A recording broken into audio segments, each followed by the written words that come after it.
ও আল্লাহ, আমার জামাই যখন আমার ব্যবসা করে বহাতে মাগি করে বহাতে আমার ভিতরটা চারটে ভাগ, আল্লাহ বিশ্বাস করো আমার ভিতরটা চারটে ভাগ হয়ে যায়। আমি খুব কষ্ট পাই আল্লাহ। আল্লাহ গো, 4 মাসের অত্যাচার আল্লাহ, আল্লাহ 4 মাসের অত্যাচার আমি তোমার কাছে আইসি গো আল্লাহ।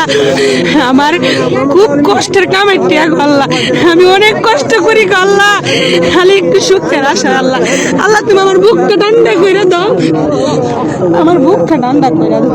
আমি যাইতাম না আল্লাহ, তুমি আমার ঠান্ডা না করলে যাইতাম না আল্লাহ।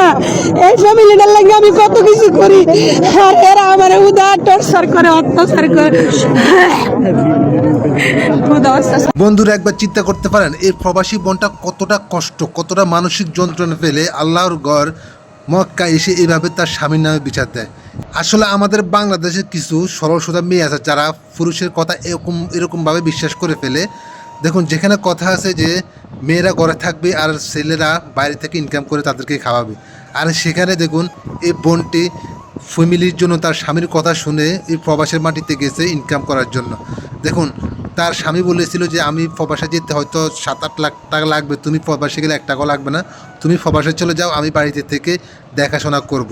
তখন এই বোনটি কিছু চিন্তা ভাবনা না করে তার স্বামীর কথা বিশ্বাস করে এই প্রবাসের মাটিতে চলে যায়, হাড় ভাঙা কষ্ট করে, মাথার ঘাম পায়ে ফেলিয়ে মাসের পর মাসে ইনকাম করে তার স্বামীর হাতে টাকা পয়সা দেয়, এমনকি তার পুরো ফ্যামিলিটা এই প্রবাসী বোনটা চালায়।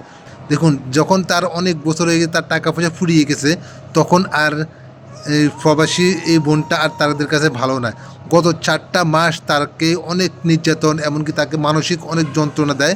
সেটা সহ্য করতে না পেরে এই বোনটি দেখুন আল্লাহর ঘর মক্কায় এসে কীভাবে তার স্বামীর নামে বিচার দিচ্ছে আল্লাহর কাছে।